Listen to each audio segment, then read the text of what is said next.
So, good evening, guys. So, I welcome you all to Yukti 2020. I, Harikrishna Suresh from Sri Balaji Medical College and Hospital. So, Yukti is a college fest that we conduct every year. It was started in the year 2019 and it was a great success last year. So, yeah, this year, due to pandemic, we are conducting it online and all the events are online. So, yes, debate is a part of Yukti. So it includes all the educational events as well as cultural activities too. So I once again welcome you all to Yukti 2020. And now we would like to invite our chief guest, Dr. Ankan Paul, who is a postgraduate in psychiatry at Sri Balaji Medical College and Hospital. So a few words, please. Yeah, thank you, Hari. Thank you for welcoming me. Um, I'm very happy to be part of this UP 2020. Unfortunately, I think due to the pandemic, it's being conducted online, but still, it doesn't take away anything from it. And very happy to see the young budding, talent in the field of medicine. So they are coming across and putting across their views. I'm very eager to listen to their views as well. So debates, have a long tradition. When you learn about debates in history, especially in Indian tradition, debates used to be known as shastras.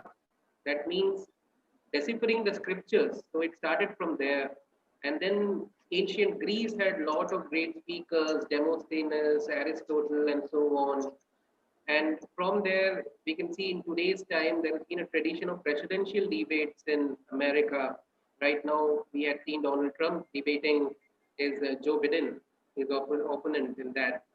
And then I think now we are very used to all those debates all over television channels every day at 8 to 9, 9 to 10. So, we are getting used to debates, but there are certain formats of debates. It's not overshouting another person, but rather trying to make your point in a better way than them.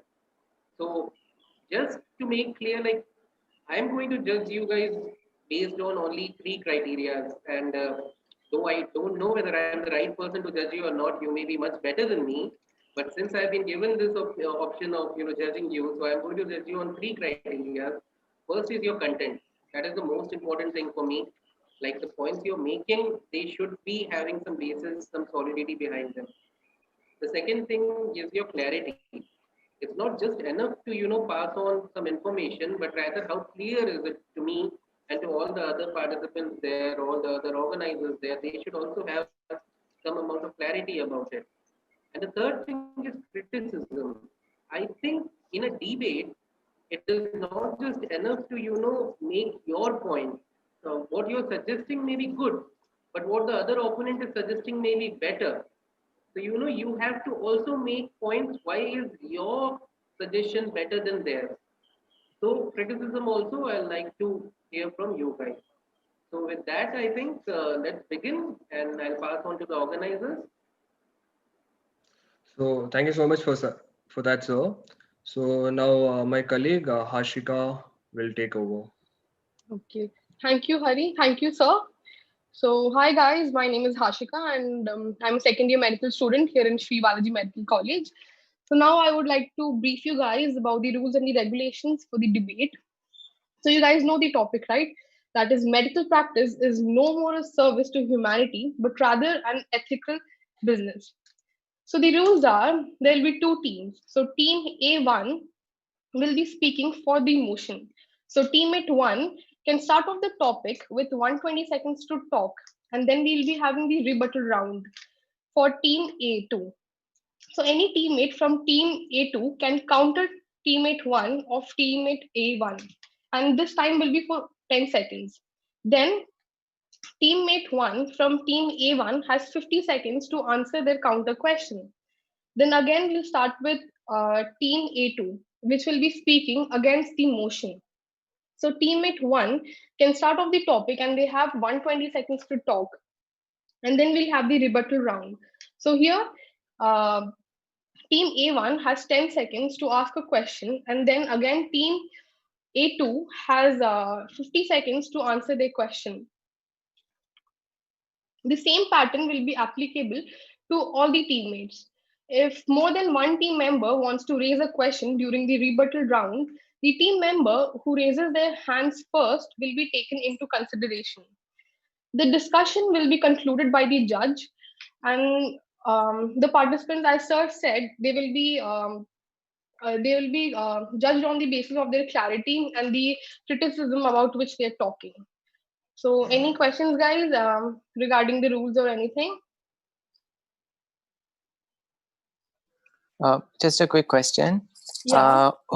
Like, if it's a second speaker from A1, only the second speaker from A2 has to answer, or Yeah, the question who it is being directed to, only they can answer. okay. Okay. Anything else, guys? So, are you all fine?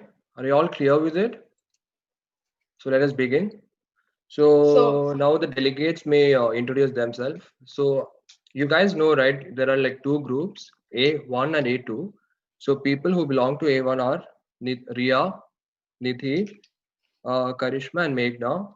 Whereas in people who belong to A2 are Janani and Sneha. And other two members haven't come. So, yeah. So now people from A1 may introduce themselves. Let's start from Ria.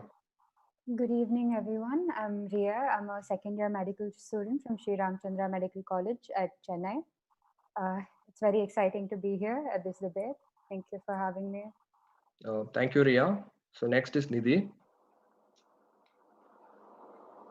Hi, I'm Nidhi from Manipal College of Dental Sciences, Manipal.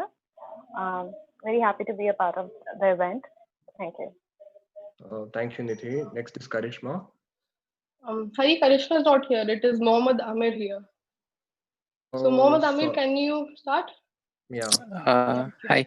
Good afternoon, sir. Good afternoon to everyone. My name is Amir. I'm a second year medical student from Kanachur Institute of Medical Sciences, and I'm looking forward to today's debate.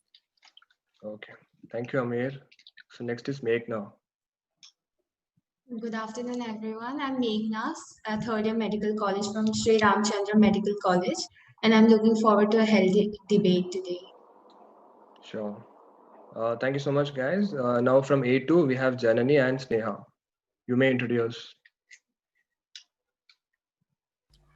Good evening, everyone. I'm Janani Priya from Dhanlakshmi Srinivasan Medical College, Perambalur, and looking forward for this event. Thank you. Thank you, Janani. Next. Good evening, all, and respected judges. And I'm Sneha Babu, a second year student from Sri Balaji Medical College. And I'll be sharing my views on why medical practice is always there to serve humanity and talking against the topic. So, thank you. Okay. Thank you. So let's begin. So Hashika. Yeah, okay. So, team A1 will be starting. So, Ria, you have 120 seconds. You can begin it. Am I audible? Yeah. Respected chairperson and the audience, I'm Ria, and I would like to present my views on why I think medicine is no longer a service to humanity, but rather an ethical business. The average salary of a general physician in India is 7 lakh rupees per annum. And according to Income Tax Act of 1961, doctors do not enjoy any special tax concessions and moreover have to invest in additional payments such as those of malpractice insurances as well. In such a setting, can we really blame doctors for finding more innovative ways to improve their income? Medical practice, like any other practice, is a business and rightfully so. As a standard, all professions aim to maximize their profits and expand their functions further to not only derive more gains for themselves, but also to better serve their clientele. This is true for the medical profession as well, where doctors tend to use their earnings to upgrade their equipment and the range of services they provide to better help their patients. Irrespective of the intention of the doctor, it is ultimately does lead to public good. The last decade has seen an increased commercialization of medicine in the form of privatization, healthcare based apps, and several medicine based startups, all of which have prompted a huge influx of money into medicine. This has funded several researchers and led to the growth of medicine at rates never seen before. Irrespective of the emotion or intentions, the actions of any doctor are guarded by laws under various sections and acts and the code of conduct prescribed by the Medical Council of the country. This ensures that the rights of patients are never violated. The lack of empathy on the part of doctor in no way equates to poorer quality of healthcare, and on the other hand, the excess of empathy is likely to cause bias in the doctor's judgment. The concept of ethics is ambiguous and ever changing, and the view of medicine as a business helps us simplify it to make sure that all parties involved derive benefit with the least damages sought from this interaction. And I see no flaw in that. We have long stigmatized medicine to be a people serving and self sacrificing profession. And this has not only greatly affected the quality of life doctors live, but also stunted the growth of medicine as a whole. And I believe it is time we move on from this school of thought and grow to adopt the idea of medicine as a business. Thank you. That was great, Ria.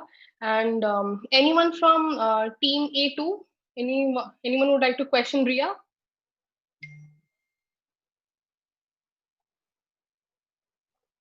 Anyone? Yeah. So, Ria, as you told that this business is no more in ethical views, but I would like to insist that doctors are the ones who are in current situation of pandemic, who are under probable stress and are working for the society. So, what do you have to say when it's complete business? No one is going to dedicate themselves to completely for that business, isn't it? May I counter it? Yeah, sure. Ma'am, I said doctors shouldn't be ethically obliged to do things. I did not say they are not duty bound. Ethics and duty are different things. And I mean, duty bound leads them to go to the hospital and serve the patients that are their patients. But ethics would be something like forcing them where it's not out of their own free will. It's because they're obligated to. That's because society expects them to. And I think that is wrong to confine such obligation to just one profession, because we all know when we enter medicine that we also choose it for the stable income it provides us. But forcing any professional to endanger their lives on a daily basis when they have a family at home to take care of too, when we don't do that to any other profession, I think medicine should not be the profession we force this obligation upon to. Have I counted that sufficiently? Any other? Anyone else wants to ask anything? Okay, guys. So now we'll go ahead with Nidhi. Nidhi, your 120 seconds starts now. Hashika, excuse me. Yeah. No, it's now somebody from A2 should talk. Oh, sorry. Okay, yeah. Yeah. So now Janani may talk. You have got 120 seconds. So yes, begin please. Good evening to the honorable jury, wonderful conducting committee, and my fellow delegates. I'm here to strongly oppose the popular misconception in today's topic. Medical practice is no more a service to humanity, but rather an ethical business. In this pandemic time, the same time when Dalgona coffee was trending, there was another statement trending too. I hope you all had a glance at it. Not all superheroes wear capes, some wear scrubs and aprons too. So every crisis has its heroes, the displays of selflessness, humanity, and sacrifices and whatnot. And for us to understand the selflessness of the doctors and frontline workers and nurses, we got this pandemic. I hope we all remember martyrs like Dr. Simon Hercules of Chennai, who died by serving the people and denied their dignity. According to IMA reports, as of 17 September 2020, about 382 doctors died of COVID after serving people. And if this arena was a field for cultivating money, why do we still lack doctors with just 1:1,800 ratio? That is one doctor for 1,800 people, when the recommended value is one doctor for every 1,000 people. Financial gain is a subordinate consideration because they get paid for what they do, for the service they render. But it takes complete endurance, empathy, and service and selflessness mind to work in these most infuriating times when these workers have been put at greater risk with the lack of PPEs, masks, and even essentials and when people die, they keep serving them and they die by serving them even without attaining the martyrdom status. And doctors get to witness humanity at its best, as said, but they get to witness humanity at its worst too. But they still work at this unsolicited service just by battling their lives to see the smile of gratitude after saving a life or bringing a life unto the nation. From wearing the aprons to taking the Hippocratic oath, we all wanted to do to see the smile. Janani, your time is up. Okay, thank you. Yeah, so from the opposite team, do you have any questions to Janani? Ria, Hello? Yeah, Yeah? may I counter? Like, Yeah, sure, you rebuttal? can. Yeah. Ma'am, you mentioned where medicine as a profession has been idealized. Don't you think it puts too much pressure on the doctors? And don't you think it is unethical to the doctors itself to force them to risk their lives in the pandemic? Also, the poor working conditions you mentioned for the doctors, don't you think commercialization of medicine would improve on these poor working conditions? Can I contract? So Yeah, sure. Okay. commercialization is when there are it is commercialization happens when the topmost person in any hospital management is not a doctor. It is either by an MBA graduate or a hospital management graduate. So of course that would help, but what our topic says is it is still a service to humanity still. And that's why doctors get to work, and it is out of their own, and most of the times it is out of their own interest. We all heard of doctors who work till 24/7 just for their interest, for their gratitude, and for their content. So I guess it is upon the personal interest, and we are not pushing them into an unethical situation, but it is out of their own interest they work. And there are doctors who take offs and ons, but it is depends on the doctors who take it as a service and who take it to the humanity. Sure. Thank you. Follow up? Yeah. So yeah, your time is up. So now from Hashika. Yeah. So Nidhi, are you there? And Nidhi lost her connection. If you lost her, we will Okay, proceed with Amir. Okay. So Amir, your 120 seconds. It starts now. Amir, you there? Hello. Yeah. Am I audible? Yeah, you are. So Okay. your 120 seconds start now. For how long should doctors continue to provide pro bono services for no respect? For how long can we have our medical fraternity losing their lives because of violence or because of the intense mental torture they undergo because of the patients' families? Good afternoon, respected judges and my fellow participants. I'm Amir, and I will be speaking for the topic. The medical profession is no longer a service to humanity, but rather an ethical business. I'm not saying that there is no service in this profession. I'm saying let's try to expand the definition of service to humanity and include it in an ethical business. Having medicine in an ethical profession as an ethical business, I don't refer to doctors prescribing unnecessary medication, diagnostic tests, or even procedures just for the sake of commission. Well, an ethical business is one that promotes growth, development, research and technology, and ultimately adds on to the growth of this nation. The profession is noble, no doubt, and nobility from this profession can never be taken off. We would like to extend the definition into an ethical business, which would lead to the growth and help people.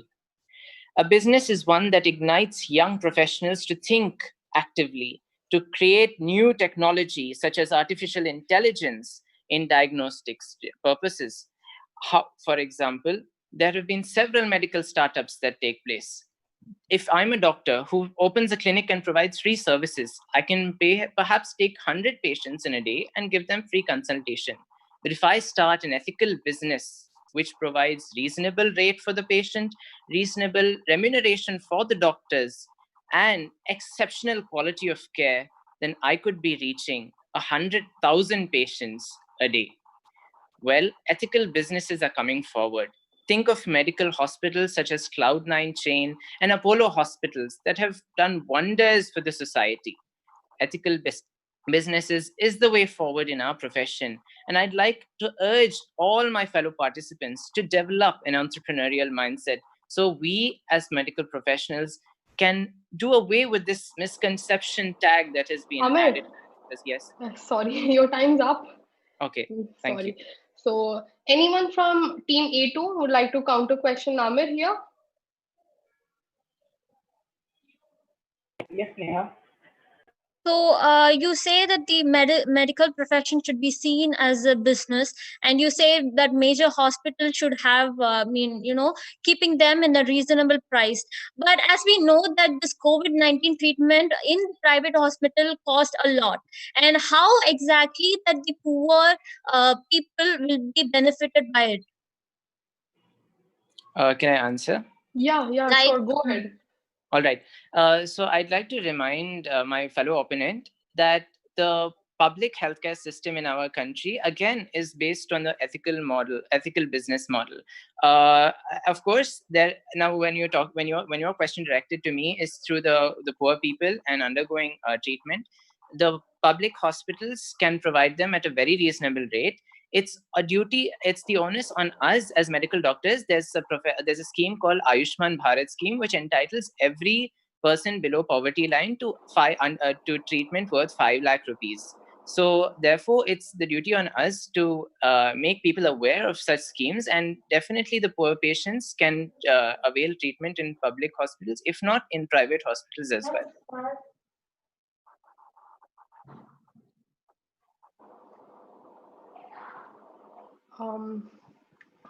Okay, So yeah, so Hari, can you take over? yeah. Now from A2 we have Sneha. You may talk now. Medical profession has always been and is being and will always be a service to humanity. Have you not heard about the legendary physicians like Dr. Shushavan Banerjee, Dr. Leela Joshi, who have dedicated their whole life for the sake of treating ill? Or have you not come across living legends in our life? A typical example will be Dr. Thiruvengadam, who is fondly called as 5 rupees doctor by the local, as he charged only 5 rupees for the treatment. Not for the couple of months, not for the couple of years, but more than 53 years when he was practicing in Vyasapadi, the heart of North Chennai, an area of fully daily wages and people from poor economic and social background. When he passed away, the whole daily wager community, whom he had served, cried their hearts out at his funeral.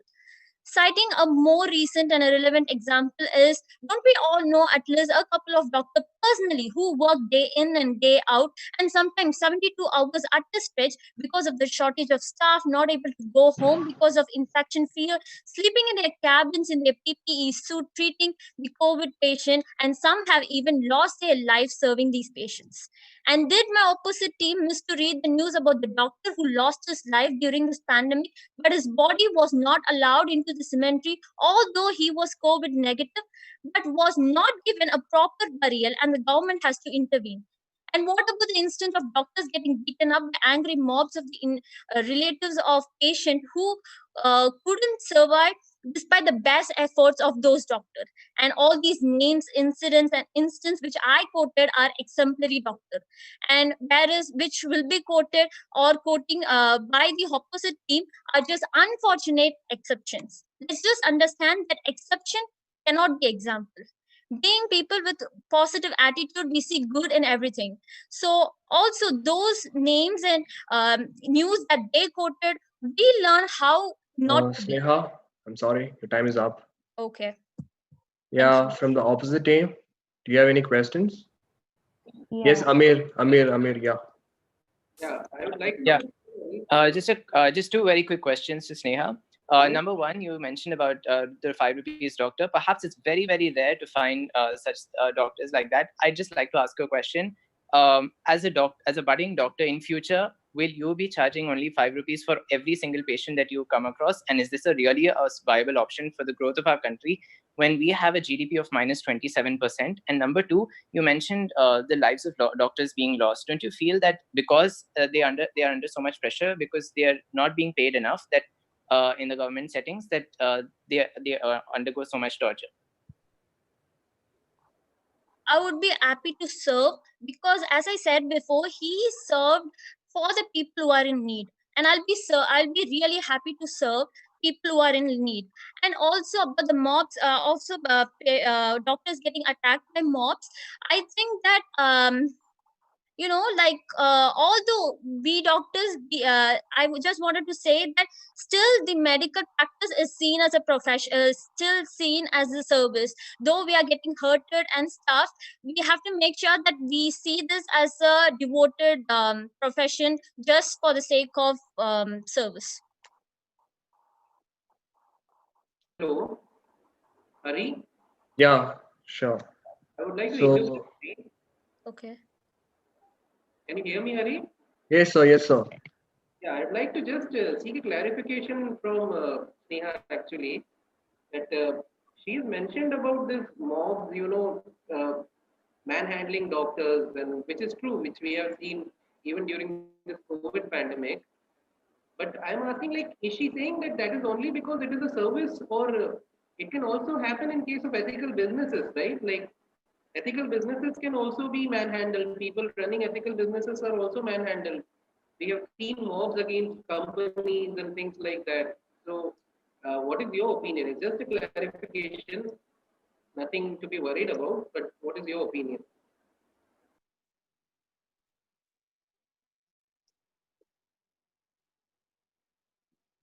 Sneha?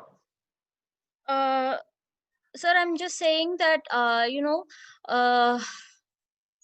yes, might be, but I highly think, sir, those companies are being attacked because they always wanted to have a profit, and also I think, I don't want to be wrong, also having a mentality to cheat people and wanted to see profit in there.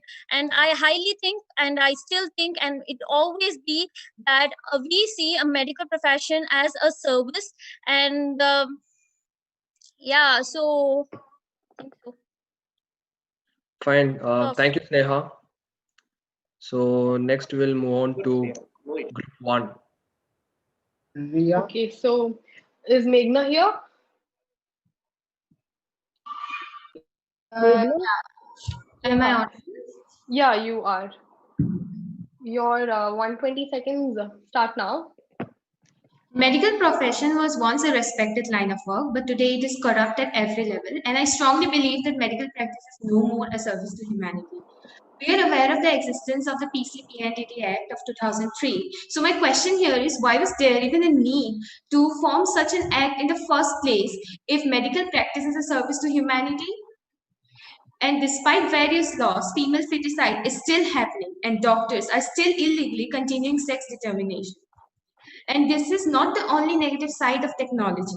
Overutilization of these resources and carrying out unnecessary diagnostic tests has become too much common. Earlier, doctors used to spend more time with the patients by their bedside, examining and feeling them. But now there is a rat race between doctors on who can admit the most number of patients or who can see the most number of patients, which reduces the time spent with patients and their attendants. Doctor-patient relationship in India is almost completely breaking down, and patients have lost all respect for doctors, and doctors in turn have reciprocated by distancing themselves emotionally and concentrating on the monetary aspect of this relationship. My next point is organ trafficking, which is a huge racket involving healthcare professionals, and we have real life examples of doctors who are being arrested for the same. Moreover, doctors do not prescribe generic medicine, but similar medicines that are expensive or medicines from a particular pharmaceutical company, and by doing so, they get rewarded in the form of foreign trips, expensive cars, or money. Now, talking of all of these resources reminds me of how pitiful the situation is in the government hospitals where there are no doctors, but they still claim their salary. And this lack of facilities or poor facilities in government hospitals compel the general public to turn to private organizations where they are subjected to high costs. And humanity suffers in the hands of big businesses, hospitals and insurers who are bent on squeezing every last rupee from a common man. So finally, I would like to conclude saying that medical profession isn't just a business, but it has become a highly corrupt business. Thank you. So anyone from team A2 would like to counter question Meghna?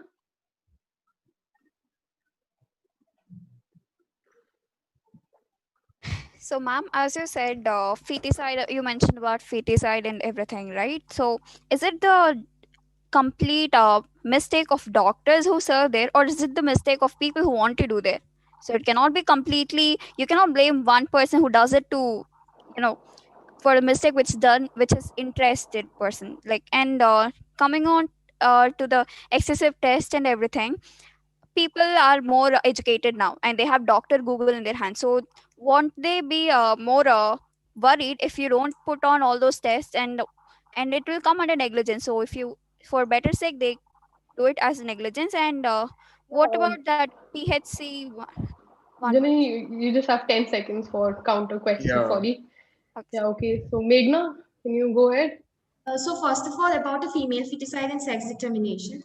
Sex determination can only be done by a doctor. I never told that it is only the doctor's fault, but if the doctor doesn't reveal the sex of the fetus, then people will never go for female feticide. So yeah, primarily the blame comes to the doctor as well, because if the doctor doesn't tell someone that they're going to have a female child, then the couple will not even opt for female feticide. And the second thing that you talked about, so could you please repeat the second question? No, you told about the excessive testing methods and everything. Yeah, but then I hope you're aware of the reality that most of the people in India are almost near poverty, and thanks to the pandemic, the situation has just grown worse. And not everyone is so much educated regarding the test that needs to be done. So I think you got the answer. People are not so aware about all the diagnostic tests that are required. So Okay. I think, Sorry, I would yes, like sir. to ask something now. Yes, sir. Uh, Sure. Go ahead. Meghna, actually, like which year you are studying in currently? Third, Okay. So, what was your inspiration behind taking medicine? Why did you choose this field? sir, obviously my first inspiration is to provide service to the people and take care of them. Yeah, because why I'm asking is like I think you went out of the topic in the sense that you are saying it's not a service, it's not even an ethical business. It is beyond that. It is a corrupt business. So, see, there are only a few handful of rotten apples in this basket, as in any other profession. So if you say that these practices are happening day in day out in every center by every practitioner, I don't think that is appropriate. At best, you can call that okay. There are some flaws in the ethical model also, but certainly it's not a corrupt business, Meghna. I mean, you saying that, I mean, we all would feel hurt, right? Because you are also a part of our community only now. So I don't think like you should put it across like that. But anyways, good. Thank you, sir. So thank you, sir. So may I continue, sir? Yeah. So now we have Janani from A2. Janani, you will get one more chance since your teammates are not there. Like two of our teammates are not there. So you're getting one more chance to talk. So your time starts now. From wearing the aprons to taking the Hippocratic oath, all we wanted to do was to see the smile of gratitude from people. And as it is said, good doctors understand responsibility better than privilege and practice accountability better than business. And this suits for all the medical professionals, and this is how we should work. And medical service, as mentioned by Arnold Relman, it remains as a more crucial and a moral component. The commitment of the doctor to the patient, to place the patient's interest above his own, and always to do what is the patient's best interest to the best of his ability. As it is said, it is the truth which is prevailing here, and it is the morality which under which the service runs behind. The Judicial Council of a Medical Council stated that under no circumstances may the physician place his own financial interest above the welfare of his patient. And the prime objective of the medical profession to render service to humanity is to reward, and the rewards of financial gain he gets is a subordinate consideration. Won't we all be obliged to consider this? And moreover, don't we all remember Dr. Anup Krishan, who served the patient and couldn't bear the loss of his own patient and suicided? And I'm not encouraging suicide, but I'm saying the service mentality of such doctors. And we have nearly 2,700 PHCs, in which more than 30,000 doctors are working, and still they're working to serve. So thank you. So thank you, Janani. So from A1, do you guys have any questions? Yeah, Amit. Yes, please. Janani, you mentioned about Dr. Anup. So do you think that it was an unethical business that he was into, or do you think that why do you quote him? Like, I don't think you have really understood his he provided treatment at a lower cost, and his and the patient's family were violent. So do you think this was an unethical business? The second part of the topic. Actually, he's a well-known urologist, as you know. Whether it is an unethical, I don't think he conducted an unethical business. He decided, and he was in the mind to serve, and he served who all he could. And when he couldn't serve the person as he thought, he couldn't meet his ends, or when he couldn't meet his ends, he took this choice, I guess. So, by answered. Fine. Thank you, Janani. Follow up if there's time. Yeah, sure. Sorry? Yeah, Amir. Yeah.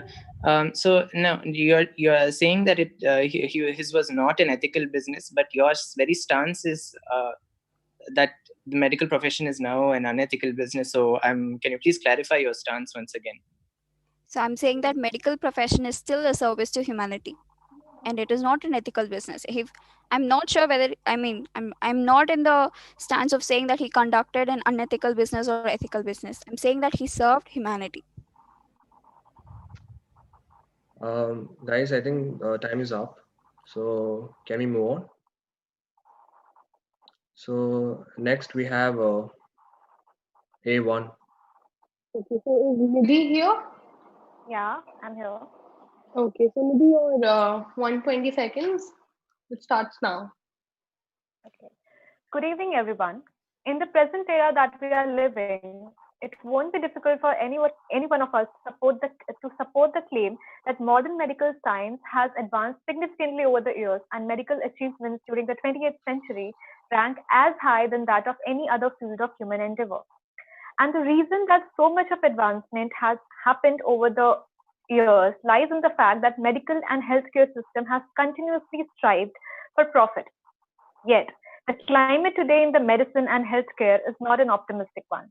We can hardly see a patient leaving a clinic with full satisfaction, while never before has so much been offered to patients, be it by pharmacological, surgical, or diagnostic ways. So then why does this happen? What is it that is lacking, and where is this lacking? Well, according to me, what a patient really needs is a partnership with the doctor and not just prescriptions. There's a perceived lack of humanity on the part of doctors that leads to this large amount of dissatisfaction among patients. And hence, I strongly believe that medical practice nowadays is no more a service to humanity, but rather an ethical business. Doctors are at risk of losing contact with basic human values of respect and understanding because of increasing influence in medicine by technology and science. From the time a person starts preparing for medical entrances to the time the person graduates, there's a lack of reduced emphasis on social determinants of health. The spotlight is always on treating the pathology rather than understanding the patient and his illness. As Hippocrates said that medicine is an art, but when you see the question papers that are made by the examiners, you can't really say that they believe the opinion that medicine is an art. Then if they believe, then why do we study organic chemistry and physics to enter a medical college?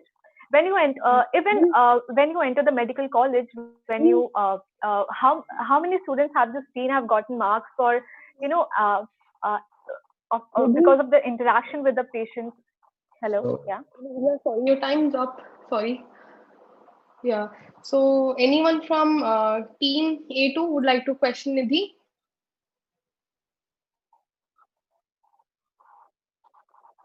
Any questions for Nidhi?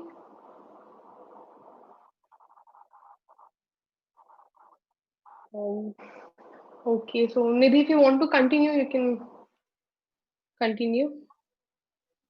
Or anyone has a question for her? Yeah, you can continue. Continue as in I can speak. Yeah, sorry. Janani, yeah, you can go ahead. Nidhi, I guess you went out of the topic a bit because we're talking whether it is an ethical business or service. And when you were talking about physics and chemistry and everything, I guess you went a bit out of topic. So what do you have in stance to say that it can be ethical business? I believe that it is an ethical business, but there is a sheer lack of humanity in the business, and that is what I believe.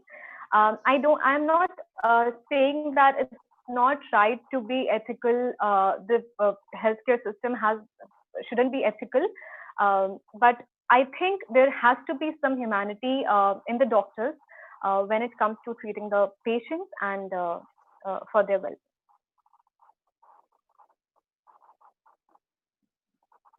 Okay, Janu, you want to ask her anything else? Okay.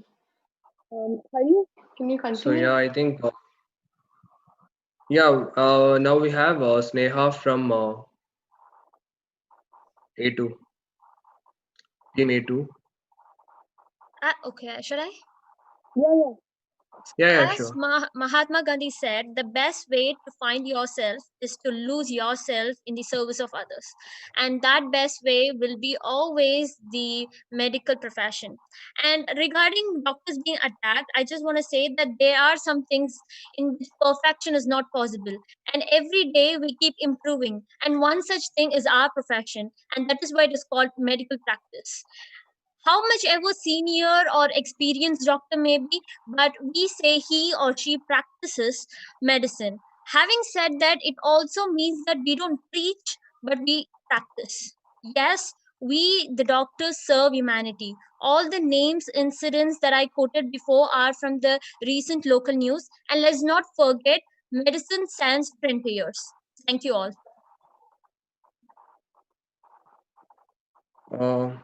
Do you guys have any questions? Yeah, Amir. Just to count, I have just a question to ask. When you say that the medical profession is a service and not an ethical business, what do you have to say about so many medical hospital, giant chain of hospitals, such as Apollo, Cloud9, Fortis, etc., that provide employment to so many professionals, medical and non-medical? Do you consider all of these as an unethical business when they provide a means for a living for so many, right from doctors, nurses to the housekeeping staff? Do you feel that the ethical business model is simply unethical?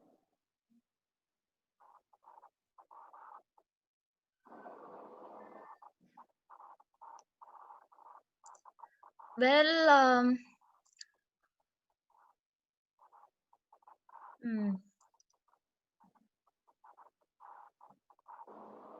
Well, I'm just, making my point stronger that it is still a service. I am never going to be saying that it is a business. And of course, it gives lives to many people. And I just, it gives lives to people. And I just want to say something I forgot. I think that's all.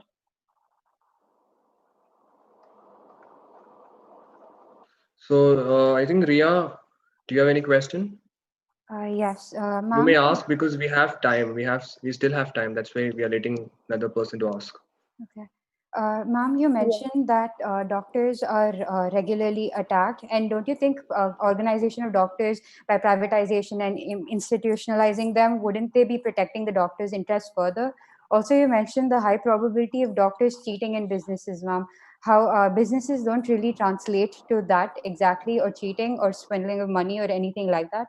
Also, you mentioned that doctors treat at a lower cost. Do you think it would be viable for the doctors to be able to provide quality treatment by charging their patients so less? I never said doctors cheat. I guess you misunderstood somewhat. I never said that. No, ma'am, you mentioned in I said, businesses, not doctors. when our judge asked about companies being attacked, I said that they cheat. I never quoted that medical profession does cheating. And also about protecting doctors, I think that it's all in the emotion of the people, that we have to educate them and bring awareness that they are trying their best to keep the people healthy and happy. So yeah, I think the time is up. So yeah, Hashika. All the participants, anyone else would like to continue? from team A1? Ria, Nidhi, Amir, Meghna. Anybody else would like to say anything? Anything as in, do we get speaking time again? Yeah. Regarding your topic, you can speak now. All right. There was, may I? Yeah, sure. Go ahead. Okay.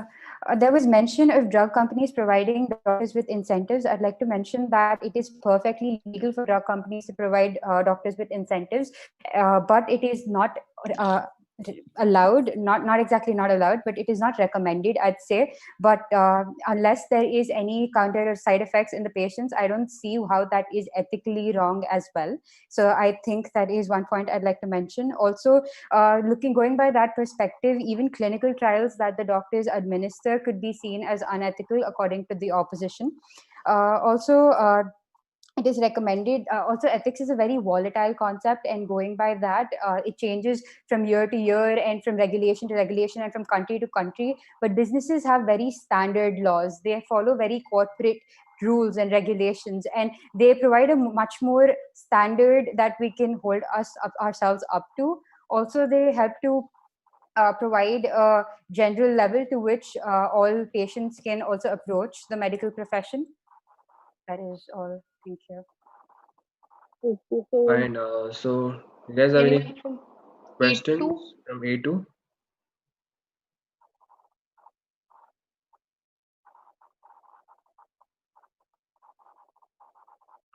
Is there any question? So Hashika, I think there's no question from their side to Okay. team A1. So So again, A1, anybody would like to say anything? Mohammed, Nidhi. Yeah, you can continue, Mohammed. All right. So, respected judges and the organizing team and the fellow participants, I believe as we come to the end of our discussion and debate, the team proposition strongly believes that the medical profession is no longer a service, but rather an ethical business. And in the words of Dr. Azad Mopin, the chairman of Aster DM Hospitals, which is quite famous, he said that our business is unlike any other business because we derive the profits by giving services, and our profit is based on the satisfaction of the patients. And only if the patients are happy will we be happy as medical professionals. And I urge everyone to start to develop an entrepreneurial mindset, because as future leaders we are going to be the leaders of the future. So therefore, it's very essential that we create employment opportunities by developing ethical businesses in the field of medical professional, whether it being in through new diagnostic measures or increasing access in rural areas. So it's very essential that for us as the country to progress forward, we need to develop new ethical businesses now, because it helps in three ways.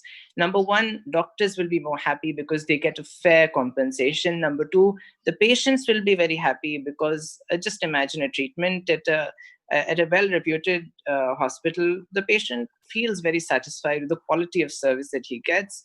And thirdly, the government will also be very happy because being an ethical business, you are generating revenue for the country. And all these three factors definitely leads to the growth of the nation in the long run, rather than providing free services in our clinic or in our lab. I would say that definitely an ethical business is the way forward in helping and providing a service not only to humanity but also to the nation. Thank you. Okay, so A2 would like to counter question, Namir? Okay, so Hari, yeah, continue. yeah. So that is a great session, guys. I think Ankan sir will have a tough time selecting the best speakers Yeah. out of all you guys. It was really good. So let's so please.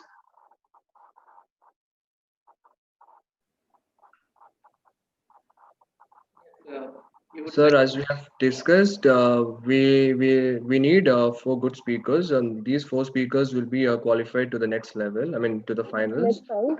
and also will be having a best team out of these two. Okay. Considering the fact the other team didn't have 2 participants, so they had to manage by themselves. Yeah, so what I've done, Hari, is that for A2, I think Janani and Sneha, right? Yeah. So for them, I have gone with their first performance only and marked them accordingly. Okay, sir. So I think 15 parents were for all of them. So see, I am not reading out the marks.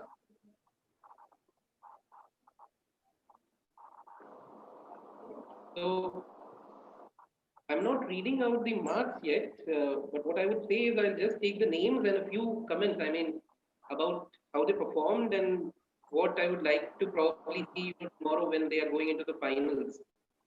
So uh, definitely, I was very impressed by the way Janani spoke in both her attempts. It was very good. I think Okay, sir. Janani is definitely going through to the next round, and the next one was Ria.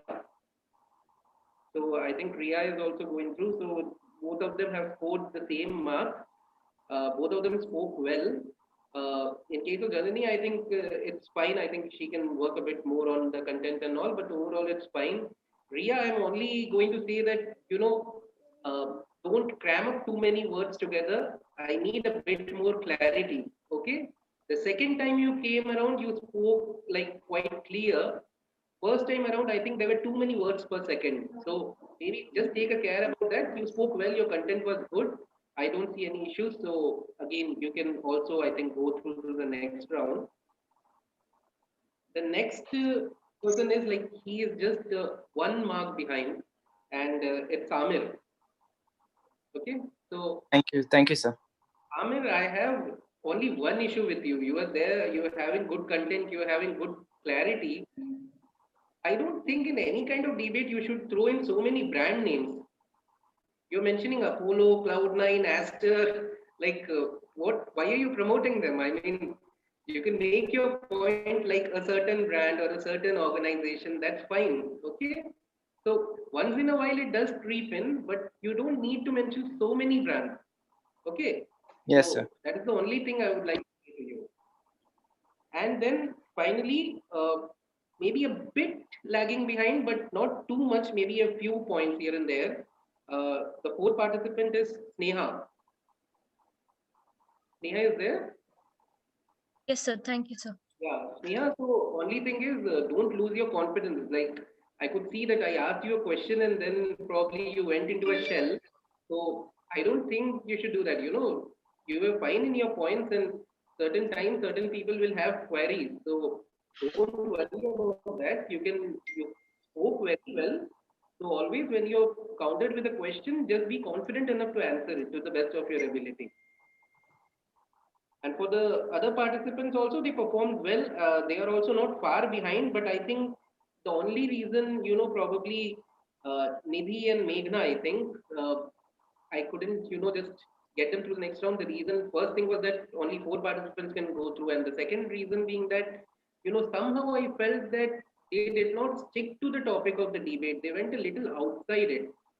So that is the reason. Otherwise, I think they also spoke well. Yeah, so that's what I would like to state, Hari, and all the best for tomorrow as well. So all the participants who are going to participate tomorrow. Thank you so much, sir. So congratulations to all the participants who have actually participated, and congratulations to the ones who have been qualified to the next level. I mean the finals. Janani, Ria, Amir, and Sneha. Congrats to you guys. And sir, thank you so much for being Yeah, being Hari, an that amazing judge and yeah, Hari, telling. just a Yes, sir. minute. Yeah. Meghna and Nidhi, don't be disheartened. I would like to see you in the debating circuits in the future also.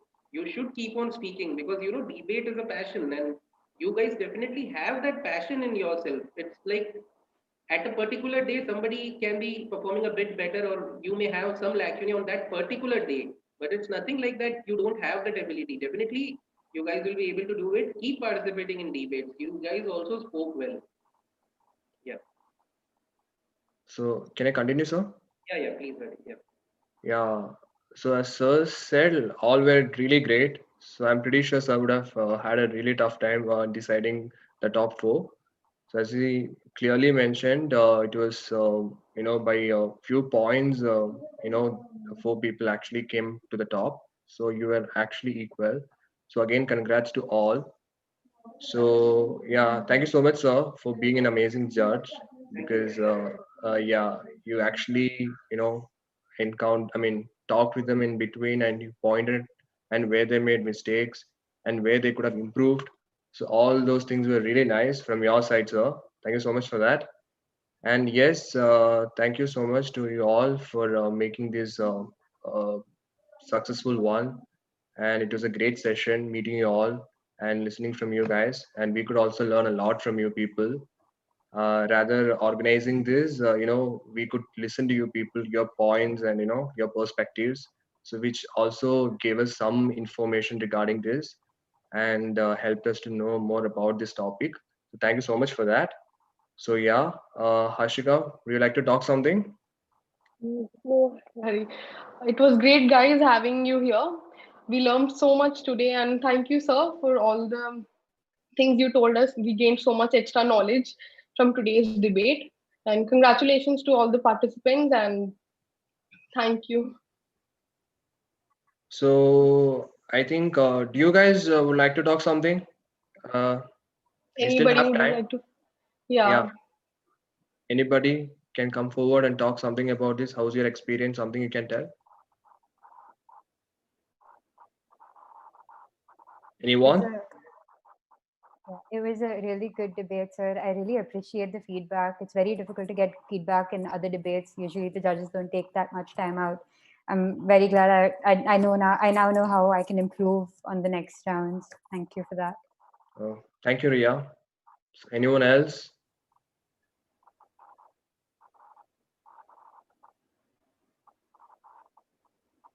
So Yeah, Amit, yeah, go ahead. Yeah, I just like to say thank you for inviting me to this debate, and thank you, sir, again for your feedback. As Ria said, not every judge gives feedback, and thank you so much. It'll really help us improve. And it was really nice. It was very nice meeting all other participants, and I hope to keep in touch with everyone. Thank you. Thank you, Amir. So yeah, anybody else?